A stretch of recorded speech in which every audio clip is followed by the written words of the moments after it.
As we cover the breaking news on that train crash in Southern California, the National Transportation Safety Board is out with a preliminary report on another crash, a deadly commuter train crash earlier this month just north of New York City. 6 people died when the train collided with an SUV on the tracks in that situation.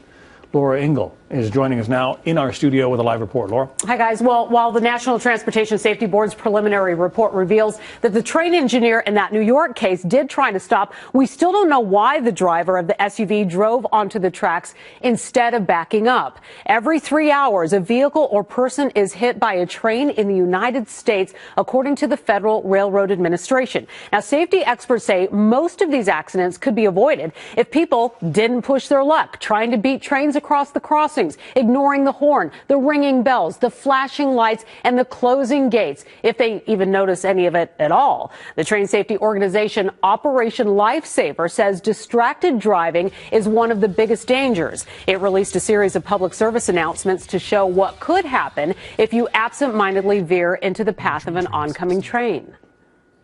We want to keep people away from their cell phones and no texting while driving, to keep focused on what's going on around you and react in a safe and appropriate way.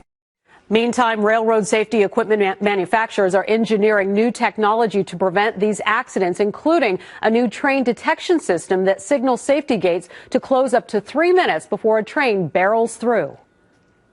It's the human nature component that's the greatest variable. We can engineer the systems to where they function and function properly. It's when we introduce the human component that we have the unknown. We just do the best possible job that we can for the worst case condition.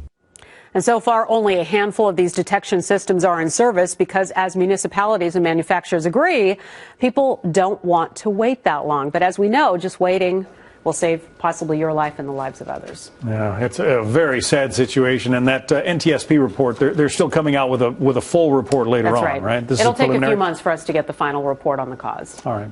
Laura Engel, thank you. Thank you.